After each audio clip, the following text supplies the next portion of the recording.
আসসালামু আলাইকুম সবাইকে। আমার মাঝে মাঝে মনে হয় যে যারা আপনাদের ক্ষমতায় বসাইছে আপনারা তাদের সাথে পল্টি মারতেছেন, একদম খাস বাংলা ভাষায় যেটা বলে। তাদের সাথে আপনারা পল্টি মারতেছেন, দেশের মানুষের সাথে আপনারা পল্টি মারতেছেন। ফার্স্টের দিন থেকে পল্টি মেরে আসছেন। হ্যাঁ, মানে ফার্স্টের দিন থেকে পল্টি মেরে আসছেন। ওই যে জুলাই সনদে সাইন করলেন না, আবার সংসদে দ্বারা আবার আপনি আবার বলছেনও, আপনারা আবার বলছেনও যে এটা আপনারা নির্বাচনে আসার জন্য, মানে একটা কৌশল। তাহলে এখনো কৌশল করবেন, যেহেতু কৌশল করে আসছেন, কৌশল করে এখন থাকতে হবে। ওই যে একটা মিথ্যা কথা বললে 10টা 13টা মিথ্যা কথা বলতে হয়, সেরকম আর কি বিষয়টা। এরকমই, এটা একটা চেইন মেনটেন করে। এখন কথা হচ্ছে যে আপনারা জুলাই সনদ মেনে নিবেন অক্ষরে অক্ষরে। 6 মাস পার হয়ে গেছে। 6 মাসের আইন শৃঙ্খলার পরিস্থিতি কি সেগুলো মনে করেন যে হাসনাত আব্দুল্লাহ তুলে ধরছেন ডাটাবেস। আপনি কি সেই ডাটা জানেন না? আপনি বলতেছেন যে স্পেসিফিকলি বলতে হবে। হবিগঞ্জে যে এই যে আক্রমণটা হলো, এটারই ব্যাখ্যা দেন না আপনি? এটারই ব্যাখ্যা দেন না আপনি?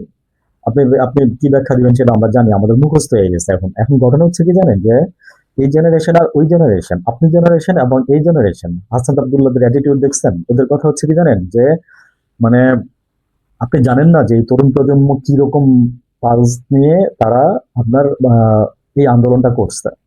আপনি বুঝতেছেন যে মানে বন্দুকের সামনে দাঁড়াই রয়েছে ওপেনলি, এবং মনে করেন যে আপনার এই যে টিম, জাস্ট একটা টিম দিয়ে, হ্যাঁ, একজন রিক্সাওয়ালা ভাই আরেকজনকে আনতে গিয়ে মনে করেন যে সেই রিক্সাওয়ালা চালক গুলি খেয়ে মারা যায়।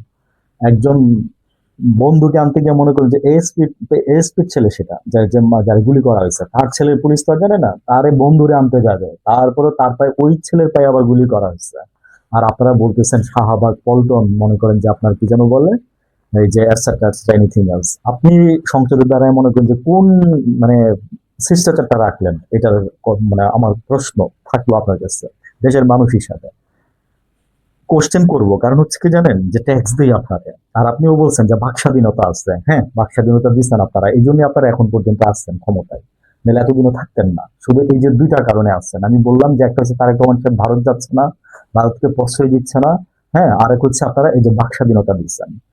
আজকে ওই যে ধরে নিয়ে যেতেন হাসিনার মতো, হ্যাঁ, তাহলে তাইলে ওই যে 6 মাস না 3 মাসও টিকতেন না, আরেকটা আন্দোলন দাঁড়াই যাইতো। এবং আপনারা গরম তাওয়ার মধ্যেই বসে রয়েছেন। তারেক রহমান সাহেব বলছে না যে চেয়ারটা খুব গরম, কিন্তু এটা উনি এটা বলে নাই যে চেয়ারটা খুব মজাও, বসতে অনেক মজা, এটা বলে নাই। বুঝছেন? আমার বাপেরে দেখছি তো, করছে, দেখছি। যেরকম মনে করেন যে তার মানে নিচে গরম ছিল, সেরকম মনে করেন যে আবার আয়েশও ছিল, বাংলা কথা আর কি। এখন কথা হচ্ছে যে আপনারা যে এই যে মানুষের পালস নিয়ে খেলতেছেন, আমার দিস ইজ দ্য ফোকাস এবং পয়েন্ট, মানে মানে দিস ইজ দ্য পয়েন্ট। আপনারা মানুষের পালস নিয়ে খেলতেছেন, ইউ নো দ্যাট। মানে মানে সম্মানের সাথে বললাম কথাগুলো। তারেক রহমান সাহেব চুপ করে বসে থাকে সংসদে, মানে স্বাভাবিক বসে থাকার, ওনাকে ফ্লোর দিলে উনি বলে।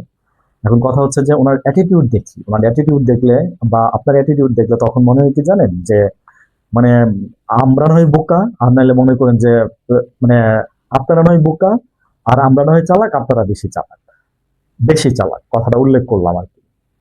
এটা ভাইবেন না, কারণ এই জেনারেশন বলতে পারেন যে আপনি এই চালাক বলবেন, বোকা বলবেন না, আপনি যেরকম জানেন ওই যে হাসনাত আব্দুল্লাহ সেরকম জানেন, হয়তো বা আপনি আরেকটু বেশি জানেন।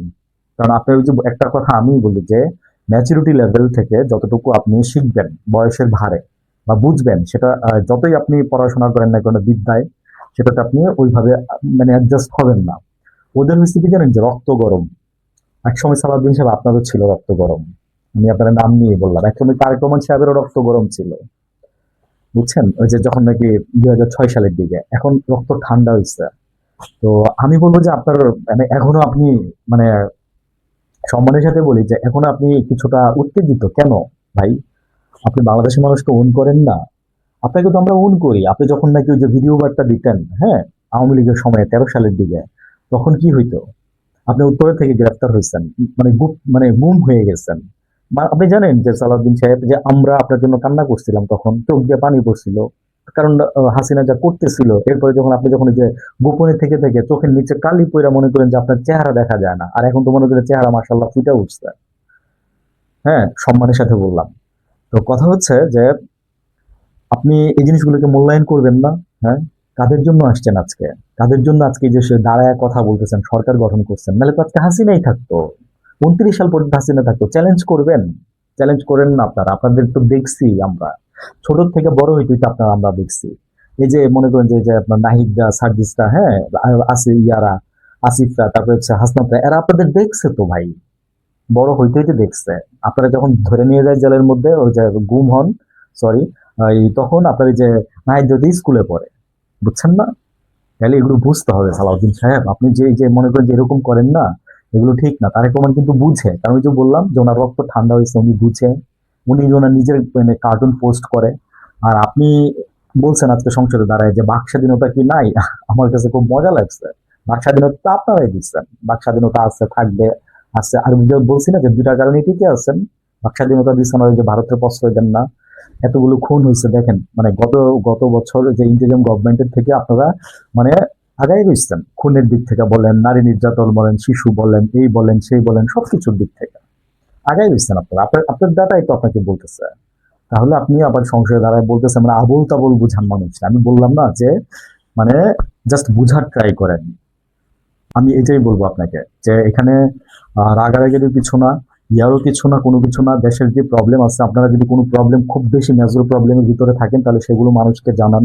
মানুষ সেগুলো জানতে চায়, এবং মানুষ আপনাদেরকে সমাধান দিবে। সমাধান তো এই যে জনগণই করছে। কার ছেলে মেয়ে রাস্তায় গেছে বলতে পারবেন? পুলিশের ছেলেও রাস্তায় গেছে কেন? তার বন্ধুরা, তার বাপ কি চাকরি করে সে বুঝে নাই, তখন তার মাথায় সেন্সে কাজ করে নাই। তাহলে আপনি স্বরাষ্ট্র মন্ত্রণালয়ে আসছেন, হ্যাঁ, পুলিশের বাপ মা আমাদের সুরক্ষাকারী, হ্যাঁ, আল্লাহর উসিলায় আপনি আমাদের সুরক্ষাকারী। কিন্তু আপনি যদি মনে করেন যে এরকম বলেন বা করেন, তাহলে তো হয় না। আপনি ভালো কাজ করছেন, এই যে কিছু অ্যারেস্ট করছেন, কিছু করতেছেন, কিন্তু আমার কথা হচ্ছে কি জানেন, আমরা সেই 90 সালের মতো দেখতে চাই, একটা মানুষও যাতে খুন না হয়। আমি একদম বললাম একটা কথা, 90 সালের মধ্যে মানে মানে একটা খুন হইলে মানুষ মনে করেন যে মানে বলতো যে এই একটা খুন হয়েছে, বা কই এরকম হয়েছে, 1 2 3 বছরে যদি একটা হইতো, তাহলে আমরা কি ওরকম একটা রাষ্ট্র আশা করতে পারি না? পারি। এবং সেটার দায়িত্ব আপনি নিচ্ছেন। তাই আপনাকে সসম্মানে কথাগুলো বললাম। তারেক রহমানও শুনছে আজকে কথাগুলো। এনিওয়ে, আশা করি যে আপনারা একটা ভালো সিদ্ধান্ত নেবেন এবং এই আইন শৃঙ্খলার বিষয়ে, এবং যে আপনার এই যে দেশের এই যে আরো যে সমস্যা, বিদ্যুৎ মানে মারাত্মক আকার ধারণ করছে, এর জন্য কিন্তু আপনারা ছিটকে পড়তে পারেন। এক্সাম্পল হচ্ছে আপনাদের পিছনে আছে 2005-6 সাল, ঠিক আছে? এখন তারেক রহমানের যদি মনে থাকে তো ভালো, আর না মনে থাকলে নাই। আমাদের মনে আছে, কারণ আমাদের মনে আছে, কারণ আমাদের ভাই গায়ে গরম লাগতো, বুঝছেন, এখনো লাগে। যে বললাম না যে ইলেকট্রিসিটি তখন 8 9 ঘন্টা থাকতো ঢাকা সিটির মধ্যে, মানুষ রাস্তায় মিছিল বের করতো, সেই মিছিলে যেটা আওয়ামী লীগ মদত দিত। আপনারা এমনি এমনি উঠেন নাই তো, এবং ওইটা ওই গর্তে আপনারা আবার পড়ে আসছেন। আবার মনে করেন যে এরকম মানে কোট আনকোট মানে শফিকুর রহমানের কথা, যে স্পর্ধা দেখায় দেখায় কথা বলেন আপনারা, আপনারা অপমান করেন, আপনারা সংসদের ব্যক্তিদেরকে অপমান করেন, আবার আপনিই বলেন যে এই সংসদ শিষ্টাচারের জায়গা। ওয়েল, ভালো, ভালো থাকবেন সবাই। আসসালামু আলাইকুম।